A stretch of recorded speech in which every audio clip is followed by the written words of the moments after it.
ஆதி துணை ஆதியே துணை ஆதியை அறிய குருவே துணை. மரளி கைதிண்டா சாலை ஆண்டவர்கள் மெய்மதம் மெய்மன ஞானம். விட்ட என்குல தெய்வம் வந்ததும் தொட்ட குறை மூடிந்ததும் விட்டது பிற விப்பினி என்ற சட்டமே கிழி பட்டதே. எல்லோருக்கும் நமஸ்காரம். விரிபுவன வேதமாமறைகளின் அதிகாரண செழுங்கலை கருவூலத்து ஆண்டவர்கள் திருவாயுரை விரிப்பு. இந்த மெய்ப்பாதை வேறு. வேதம் ஆசான் திருமேனி. வேதம் ஆசான் திருமேனி. வேதத்தை ஓதினாலே புண்ணியம். வேதங்கள் பூராவும் தித்திக்குது. திருமறை குரு பெருமான். திருமறை குரு தீன் திருமேனியர். வேத ஏட்டில் எழுதியுள்ளதை படிப்பதன் பயன் இறைவனை காண்பதுதான்.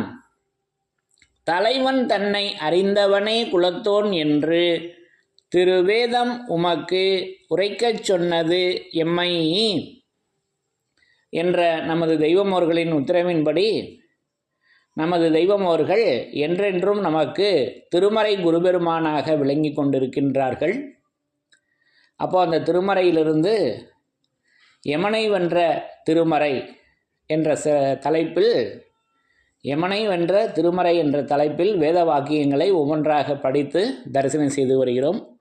அதன்படி இந்த பதிவிற்காக நான் எடுத்துக்கொண்ட வாக்கியம் நம்முடைய திருமஞான குரலிலிருந்து ஒரு திருவாக்கியத்தினை எடுத்துக்கொண்டேன். இந்த திருவாக்கியத்தில் எப்படி நமது தெய்வமோர்கள் வேதம் ஆசான் திருமேனியாக நின்று திருமறை குருபெருமானாக நின்று நமக்கு வருகின்ற அந்த யமபடர் அச்சத்தினை நமக்கு நீக்கி வைக்கின்றார்கள் என்பதை அற்புதம் விரிந்த முப்பெரும் சூழாக நமக்கு அதை எடுத்து வெளியாக்கியிருக்காங்க. முதல்ல அதை படித்து தரிசனம் செய்யலாம். பிரம்மோதய மெய்வழிச்சாலை ஆண்டவர்கள் திருவாக்கியம். திருமெஞ்ஞான குரல் திருவாக்கியம் எண் 3 பக்கம் 34. சாதிகளின் கர்த்தாவே. இவ்வாறாக அந்த இஸ்ராயேல் என்ற யமனை மிதித்து ஏறுகின்ற தவத்தை உடையவர்கள் உலகத்தில் அந்தந்த காலத்தில் வந்து உதயம் செய்கிறார்கள். அவர்களுடைய கிருபையாலேயே இந்த பரமபத வாழ்வு ஒருவருக்கு கிட்டுகிறது. அவர்கள் உன்னை போலவே மனித தூலத்தில் வந்தாலும் தங்களின் தவ விளைவால் யமனை மிதித்து அப்பாலே ஏறும் சக்தி பெற்று வருகிறார்கள். இந்த உலக காரியத்தை எல்லோரும் அனுபவிக்கிற இளமை காலத்தில் தங்கள் உடல் பொருள் முதலாகிய சர்வத்தையும் கைவிட்டு துறந்தவர்கள் அவர்கள். அவர்களுக்கே தவம் சித்திக்கும் என்று நமது குலதெய்வம் பிரம்மோதய மெய்வழிச்சாலை ஆண்டவர்கள் திருவாய் மலர்ந்து அருளி உள்ளார்கள். சாதிகளின் கர்த்தாவே. அப்போ இந்த திருவாக்கியத்தில் அந்த மரளி என்கிற யமனுக்கு இன்னொரு நாமம் எப்படி இருக்குதுன்னா இஸ்ராயில் என்ற ஒரு நாமமும் இருக்குது அரபி பாஷையில். அதை இங்கே எடுத்து பேசி வர்றாங்க. படிங்க. இவ்வாறாக அந்த இஸ்ராயேல் என்ற யமனை மிதித்து ஏறுகிற தவத்தை உடையவர்கள். அப்போ அந்த இஸ்ராயேல் என்ற யமனை மிதித்து ஏறுகிற தவ வல்லபம் பாருங்க. அந்த மெஞ்ஞான மகத்துக்கள் தங்களுடைய தூள திருமேனியை சொல்லலை, அந்த தவ வல்லபம் அவர்களுடைய தவ வல்லபம், அந்த தூள திருமேனியின் தவ வல்லபம். அப்போ அதை தான் நமக்கு அந்த தவத்தை அது வாடாத தவம் அது இந்நூல் மெய்நிலையின் போதமாக நமக்கு எடுத்து வச்சுருக்காங்க. நிறையா நமக்கு தவம் சொல்லியிருக்காங்க. அதெல்லாம் நிறைய நம்ம படித்து ஒவ்வொன்றா படிச்சிருக்கோம் அல்லவா. அப்போ அந்த தவ வல்லபம் தான் அந்த யமனை மிதித்து ஏற வைக்குது. அப்போ இவ்வாறாக இஸ்ராயேல் என்ற யமனை மிதித்து ஏறுகின்ற தவ வல்லபம். அப்போ அந்த தவத்தை உடையவர்கள் அப்போ அந்த தவம், அப்போ அதை நமக்கு தனித்திருப்பாடல்களில் முழுவேத தவ வாய்மை முனிவன் வாக்கு அப்படின்னு நேராக கொடுக்குறாங்க. முழு வேதம் தவ வாய்மை. இப்போ முழு வேதமும் தவம், தெய்வம் அவர்களின் தவம். இப்போ திருமூலர் 3000 ஆண்டுகள் வாழ்ந்ததாக சரித்திரம் சொல்கிறது. 3000 ஆண்டுகள் 3000 பாடல்கள் எழுதியிருக்காங்க திருமந்திரத்தில். ஒவ்வொரு ஆண்டும் ஒவ்வொரு பாடல் எழுதியதாக சரித்திரம் கூறுகிறது. அப்போது அவர்கள் செய்த தவம் அந்த திருமந்திர பாடலாக அல்லவா அவங்க விளங்கி கொண்டிருக்காங்க. இப்படி நான் அந்த மெஞ்ஞான மகத்துக்களை திருவேதமாக நான் தரிசனை செய்கிறேன். இப்போ திருமூலரை எப்படி தரிசனம் செய்யணும்? திருமந்திர நூலாக தரிசனம் செய்யணும். திருமூலர் பிரான் எப்பவும் இருக்காங்களே, அந்த வாசகமாக இருக்காங்களே. அதை போலவே நமது தெய்வம் அவர்கள் முழு வேத தவம், அது வாய்மை, அது முனிவன், அது வேதமுனி. அப்போ மாதவத்து வேதமுனி வரைந்த வாக்கே வையமதில் எவரும் இதை அறியவென்று மாதவத்து வேதமுனி வரைந்த வாக்கே என்று இதே தனித்திருப்பாடல்களில் பேசி வர்றாங்கல்லவா. இப்போ இதெல்லாம் நம்ம வேதத்தின் சிறப்பில் படித்து தரிசனம் செய்திருக்கிறோம். அப்போ அந்த தவம் யமனை மிதித்து ஏறுகின்ற அந்த தவம் அது திருவேதமாக முழு வேதம், முழு வேதம். அது அவர்களுடைய முழு இச்சை. மனிதர்கள் மாறி மாறி பேசுவார்கள், நாம் அப்படி பேச மாட்டோம். இந்த உலகத்தை விவிக்கின்ற ஒரே தொழில்தான் நமக்கு தெரியும். ஆகவே அதையே அன்றும் பேசினோம், இன்றும் பேசுகிறோம், என்றும் பேசுவோம், செய்வோம். எல்லோரும் இந்த மெஞ்ஞான நித்திய செல்வத்தை பெற்று அனுபவிக்க வேண்டும் என்பதுவே எமது முழு இச்சை அப்படின்னு திருவருட்குறளில் பேசி வர்றாங்கல்லவா. முழு இச்சை அது நல்ல கதிநிலை நில உலகெல்லாம் விளங்க, நல்ல கதிநிலை நில உலகெல்லாம் விளங்க எல்லோருக்கும் சொல்ல எந்தன் இச்சை மதிகுதிக்க. அந்த முழு இச்சை, அந்த முழு இச்சை தான் நமக்கு முழு வேதமாக இருக்கிறது. எனக்கு இச்சை எதன் மேலே இருக்குது? இதை தவிர எல்லாத்துலேயும் இருக்குது. தெய்வத்தை தவிர, வேதத்தை தவிர எல்லாத்துலேயும் என்னோட இச்சை ஓடுது அல்லவா. ஆனால் தெய்வம் அவர்களின் இச்சை எப்படி இருக்குது பார்த்தீங்களா? எல்லாருக்கும் சொல்ல எந்தன் இச்சை மதிகுதிக்க இச்சை குதிகுதிப்போர்க்கு எய்தும் சமதானி என்று தௌஹீது காமிலில் பேசி வர்றாங்க அல்லவா. இப்படி அந்த முழு இச்சை அது முழு வேத தவ வாய்மையாக நமக்கு அந்த யமனை மிதித்து ஏறுகின்ற அந்த தவத்தை நமக்கு இப்படி முழுவேதமாக நான் உணர்கிறேன். படிங்க. இஸ்ராயேல் என்ற யமனை மிதித்து ஏறுகின்ற தவத்தை உடையவர்கள் உலகத்தில் அந்தந்த காலத்தில் வந்து உதயம் செய்கிறார்கள். அப்போ அந்தந்த காலத்தில் உதயம் செய்கிறாங்க. முதுமொழி உதய பருவமா, முதுமொழி தான் உதயமாகுது அல்லவா, அவதாரம். இப்படி அந்த முதுமொழியாக நின்று அவங்க எக்காலமும் உதயம் செய்கிறாங்க. அவர்களுடைய கிருபையாலேயே இந்த பரமபத வாழ்வு ஒருவருக்கு கிட்டுகிறது.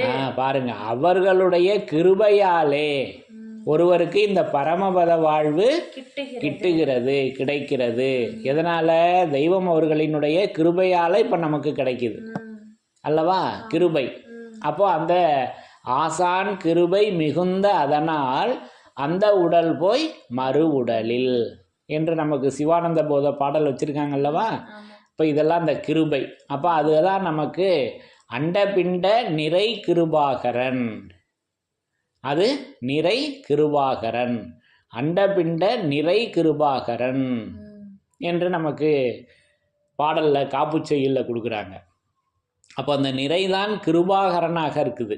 அது கிருபை பாகரன், அதுதான் அவங்க பாகரன் தான், அது பதிப்பாகராக அவங்க விளங்கி கொண்டிருக்காங்க. இப்படி அது நிறைமொழி மதிவள்ளல் தணிகையர் செல்வரே. அப்போ நிறைமொழி அது மறைமொழி.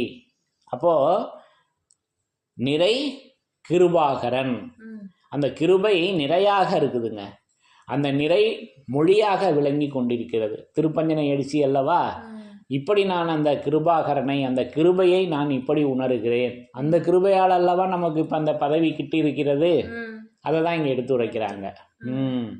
அவர்கள் உன்னை போலவே மனுதூலத்தில் வந்தாலும் தங்களின் தவ விளைவால் யமனை மிதித்து அப்பாலே ஏறும் சக்தி பெற்று வருகிறார்கள். இந்த கிருபை ஒன்று தடவை சொல்லுங்க. அவர்களுடைய கிருபையாலேயே இந்த பரமபத வாழ்வு ஒருவருக்கு கிட்டுகிறது. அவர்கள் உன்னை போலவே மனுதூலத்தில் வந்தாலும் தங்களின் தவ விளைவால் யமனை மிதித்து அப்பாலே ஏறும் சக்தி பெற்று வருகிறார்கள். அததான் இங்க சொல்றாங்க. அப்ப அந்த யமனை மிதித்து எப்படி தெய்வம் அவங்க வென்று வருகிறார்கள் அப்படின்னா அந்த தவ விளைவால் நல்லா சொல்லி வர்றாங்கல்லவா. இன்னொரு படிங்க. அவர்கள் உன்னை போலவே மனுதூலத்தில் வந்தாலும் தங்களின் தவ விளைவால் யமனை மிதித்து அப்ப தங்களுடைய அந்த தவ விளைவால தான் யமனை மிதித்து அப்பாலே ஏறும் சக்தி பெற்று வருகிறார்கள். யமனை மிதித்து அப்பாலே ஏறும் சக்தி பெற்று வருகிறார்கள் அப்படின்னு இங்க மீண்டும் அந்த யமனை மிதித்து எப்படி ஏறி வர்றாங்க அப்படின்னா தவ விளைவால அல்லவா, அந்த தவ விளைவு. அப்போ அது கான்முளையாகிய ஆதிக்கு முன் ஆதியாக நின்று எடுத்து எழுதி வருகின்ற அந்த தவ ஆதீன மான்மியமாக அந்த தவ விளைவு அது விளைஞ்சு நிற்கிது. அந்த தவ விளைவு மான்மியமாக விளைஞ்சு நிற்கிது. இப்போ தவம் எவ்வளோ வருது பார்த்தீங்களா. இப்போ நம்முடைய திருவேதம் முழுதும் தவம். இந்த தவத்தை நம்ம எடுத்து பேசணும். அதுதான் நமக்கு வச்ச தவம். கலிகாலத்தில் நீ தவம் செய்ய முடியாது. ஒரு குரு முன்பாக சென்று வருவதாலேயே உன் தவம் விருத்தியாகும். திருவருட்குறள் 290 ராஜகம்பீர பிரசங்கத்தில் பேசி வர்றாங்க அல்லவா. இப்படி குரு முன்பாக சென்று வருதல் என்பது இப்படி அந்த வேத வாக்கியங்களை அப்போ குரு நம்ம படித்து தரிசனம் செய்திருக்கிறோம் அல்லவா. அப்போ அவங்க திருமறை குரு பெருமானாக விளங்கி கொண்டிருக்காங்க. அவங்க முன்பாக இப்படி நம்ம சென்று வரணுமே.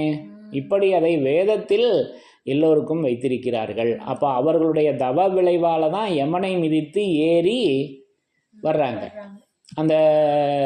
அந்த வல்லபத்தால் நம்மளையும் அந்த யம படரிலிருந்து மீட்பிக்கிறார்கள் என்பதை இங்கே நமக்கு அற்புதமாக அந்த தவ விளைவை எடுத்து மின்னி காட்டுறாங்க.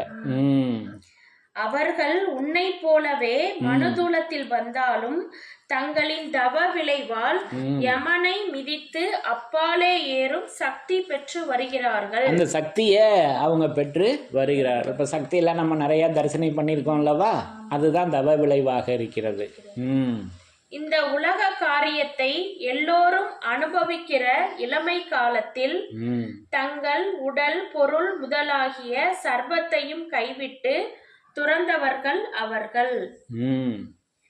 அவர்களுக்கே தவம் சித்திக்கும். ஆமா, அவர்களுக்கே அந்த தவம் சித்திக்கும் அல்லவா. அப்ப அந்த தவத்தை அவர்கள் பெற்றிருக்காங்க. அவர்களிடம் கையேந்தி திருக்கரத்தை ஏந்தி நம்முடைய காதாகிய இந்த காதையும் ஏந்தி கேட்கும் பொழுது அவங்க கொடுக்குறாங்க. கற்பக தருவாக நின்று கேட்பதெல்லாம் தருவதாயும் கேளாததும் அவங்க தர்றாங்க. அது கேளாததும் எப்படி தர்றாங்க அப்படின்னாக்கா திருவாக்கியம் இப்போ படிக்கிறாங்க. கேட்குறப்ப ஒரு நேரம் நம்ம கவனமாக இருப்போம். நம்மள என்னையே எடுத்துக்குவோமே, ஒரு நேரம் கவனமாக இருப்பேன், ஒரு நேரம் காது கேட்கும், ஆனால் என் நினைவு எங்கேயோ ஓடிட்டு இருக்கோம். அப்போ கேளாமலே தருது. ஆனால் காதில் விழுகுது, ஆனால் என் நினைவு எண்ணி பார்க்குதான்னா தரல. அப்போ எவ்வளவு உயிரணுக்கள் வருது செவி வாயிலாக. இரு செவியும் உயிர் துளையாம். அந்த வேத வாக்கியங்கள் ஒவ்வொன்றும் உயிர் அல்லவா. தன் சப்தமாகிய உயிர். அந்த சப்தம் எவ்வளவோ கோடாகோடியான எழுத்துக்கள் காதில் நுழையுது. எல்லாவற்றையும் என்னால் உணர முடியுதா? ஒரு சில வாசகங்களை தானே உணர முடியுது என்னால். நான் என்னை பற்றி சொல்கிறேன். அப்போ இப்படி நான் அதை அந்த கற்பக தருவை கேட்பதெல்லாம் தருவதாயும் கேளாததும் தருவதுமான சர்வ ஜீவ மூல மந்திரார்த்த கற்பகத் தருவென்னும் ஒரு விருட்ச வித்தொன்று இருக்கிறது பிறவியரே அப்படின்லாம் அதை நமக்கு மான்மியத்தில் பிரசங்க பகுதியில் கொடுத்து வர்றாங்க அல்லவா. இப்படி அதை நம்ம செவி கொடுத்து கேட்டோம்னா அவங்க தர்றாங்க. கேட்காமலையும் இப்படி நமக்கு கற்பக தருவாக விளங்கி கொண்டு அவங்க தருகிறார்கள் என்பதை இந்த திருவாக்கியத்தில் நமக்கு அந்த தவ விளைவால் அந்த யமனை மிதித்து ஏறுகின்ற செயலை தெய்வம் அவர்களின் அந்த தவ விளைவு, அந்த தவ விளைவால் அது விளைஞ்சி நிற்கிது. இப்போ நெற்கதிர் எப்படி பூமியில் அந்த நாற்று நட்டு அதற்கான வேலைகள்லாம் செய்து வந்தால் எப்படி விளைஞ்சி நிற்கிதோ, தாவர வர்க்கங்கள் புல் பூண்டுகள் எப்படி விளைஞ்சி நிற்கிதோ, அதை போல நமது தெய்வம் அவர்களின் தவம் விளைஞ்சி அந்த அருள் வர்ஷிப்பாக திருவாக்காக நமக்கு எடுத்து வெளியாக்கி வர்றாங்கல்லவா. அப்போ அந்த திருவாக்குகள் நிறைந்த பெட்டகமாக இன்றைக்கு அந்த வேதம் இருக்கிறது. அப்போ அந்த வேதத்தை நமக்கு அது முழுவேத தவ வாய்மையாக முழுமையாக நமக்கு வழங்கியிருக்காங்க. அந்த தவ விளைவை நான் முழுவேதமாக நான் உணர்கிறேன். இப்படி நமக்கு ஒவ்வொரு இடங்களிலும் அந்த திருமறை குருபெருமானாக நமது தெய்வம் அவர்கள் நின்று, திருமறை குருபெருமானாக நமது தெய்வம் அவர்கள் விளங்கி கொண்டு நமக்கு வருகின்ற அந்த யமபடரினை அந்த அவர்களுடைய அந்த தவ விளைவால், அந்த திருவேதத்தால் நமக்கு இப்படி மாற்றி வைக்கின்றார்கள் என்பதை நமக்கு இந்த திருவாக்கியத்தின் மூலம் வெளியாக்கி வருகிறார்கள் என்பதை இந்த திருவாக்கியத்தின் மூலம் நான் விளங்கி கொண்டேன் என்று கூறி, யமனை வென்ற திருமறையின் சிறப்புகள் தொடரும். தலைவன் தன்னை அறிந்தவனே குலத்தோன் என்று திருவேதம் உமக்கு உரைக்கச் சொன்னது எம்மை. யமனை வென்ற திருமறையின் சிறப்புகள் தொடரும். எல்லோருக்கும் நமஸ்காரம்.